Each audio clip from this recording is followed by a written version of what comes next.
So my name is Miguel. I'm speaking on behalf of this GBA Great Bay Area Consortium that we have created in southern China. I would like to say thanks to the organizers for letting us present our work, even if it was just last-minute request. So the goal of the Human Cell Atlas is to map all cells, all type of cells in the human body, with the goal of trying to impact human health. And this is an amazing goal, but it's full of problems. So one of the problems is the cell numbers. So each organ in the human body has millions and millions or billions of cells. And altogether, the human body has over 1 trillion cells.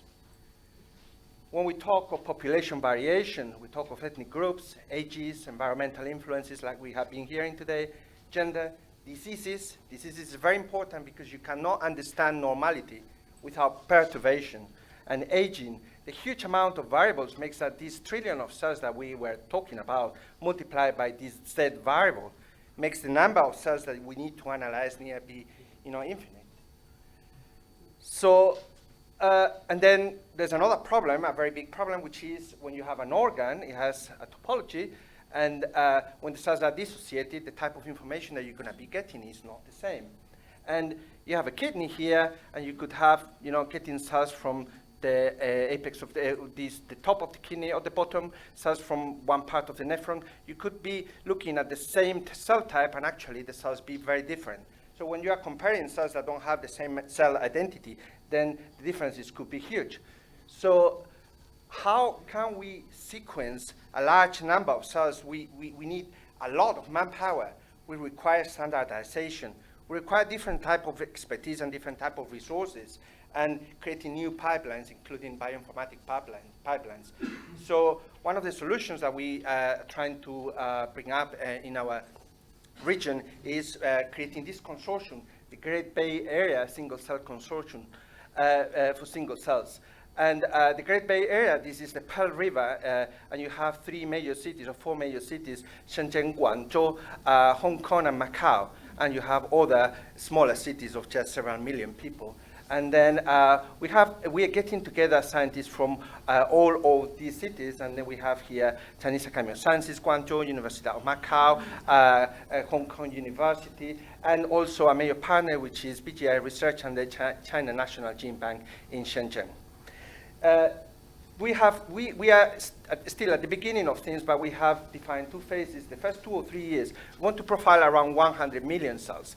And while we profile these 100 million cells, we want to develop new technologies that allows us to make sure that we can profile them and that we can profile even more later. So in 5 years, we have at least 1 billion cells, and we have practical approaches to do this easy. So, with the different partners that we have, different people will provide different expertise, different resources, different view of things, which is very important to disagree on things. But the China National Bank, what is going to provide these new technologies. We are very proud of this C4 technology, which is a new technology that we have developed for single cell sequencing based on negative pressure rather than positive pressure for making the cells go through the lipid layer and do the barcoding. And this is very affordable and it's portable. And one day we hope that this kind of technology can go to the clinic, because single cell profiling in the future, it will have this type of application. And it's so small that you can even have it in your pocket, like I have it here now.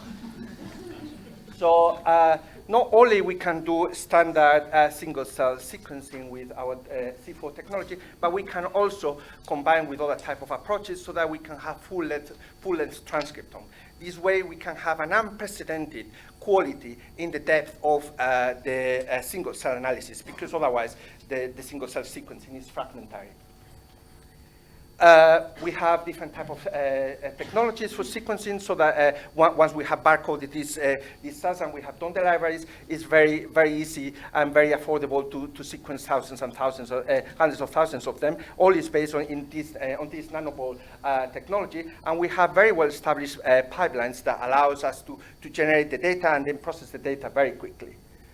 So all these with all this group of collaborators, we're doing the things in the China National Gene Bank, which is in Shenzhen. If you've never been there, please come, because it's a very beautiful spot. And we have these massive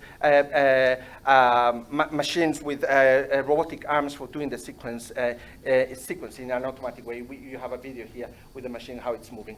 We also have very large storage capability. This is very important because it's not so easy to generate such a massive amount of information, and then you need to delete it because you don't have a space. And altogether, our capacity now is we can produce libraries and sequence 200 cells per day.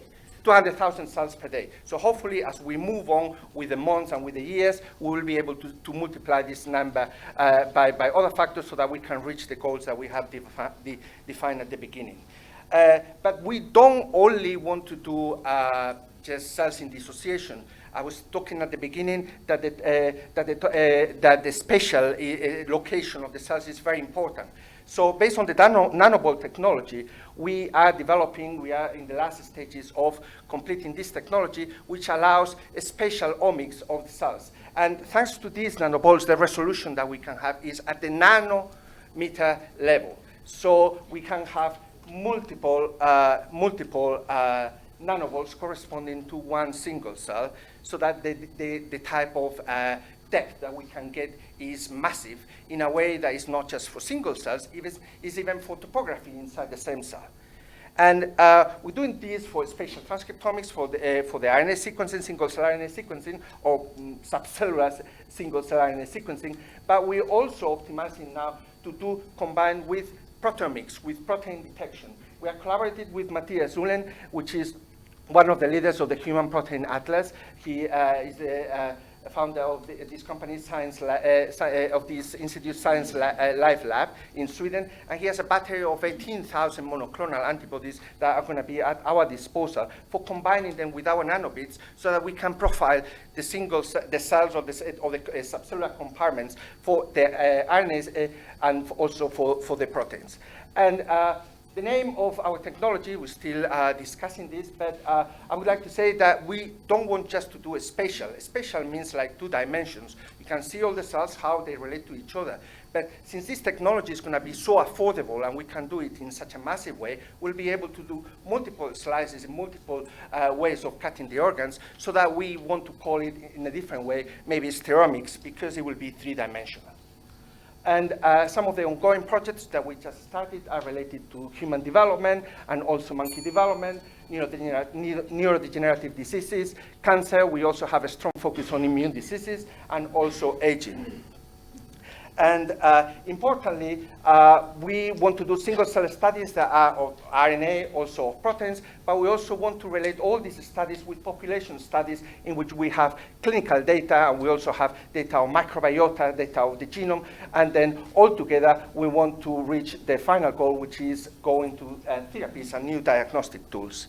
So I would like to thank all the collaborators and participants in our consortium, and then especially Xu and Liu Longqi and Chen Ao, who are here in the audience. And the thing is, so if we want to make we want to contribute in Asia in a big way to the Human Cell Atlas. I think that what we want to do is make the Human Cell Atlas Asia a very big thing. And then for that, we would like to invite everybody to collaborate with us, be part of our consortium, or we can be part of other consortia. There's very interesting talks that we have been hearing today, like AIDA and others. And then you can contact us using this email address, and you can talk to us in any of the breaks.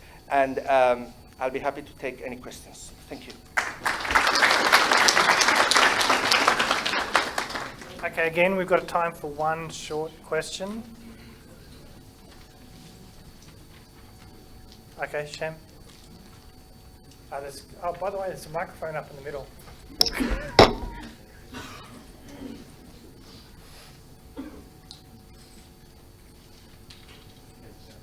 you elaborate on the spatial method? I didn't catch it exactly. How are you going to do that? Okay, so this is still being completed, okay? but hopefully we're going to be able to have it ready by the beginning of next year, is based on using the same nanoball technology that we use for sequencing, and then these nanoballs can be indexed, can be barcoded, and then you can put the slices of tissue on these nanoballs, and because they have, so they're so small, you can have multiple nanoballs for one of these cells. And then the RNA is extracted from each of the places, and then the libraries are generated using our own technologies. And then since all is indexed and barcoded, then it's very easy and very affordable to sequence it to a point that we can do it three-dimensional. And the antibodies is related to the site 6, like we have been hearing before, and we have all these batteries of antibodies, and then we would be able to know each cell what kind of antibody they have based on the tag sequence and the RNAs. And then topographically, we can do for the cells also based on subcellular domains, which I think is another dimension of single-cell sequencing and proteomics that it would be very interesting, not just the tissues, then how the individual cells outside all tissues, so that we can try to do correlations at all levels.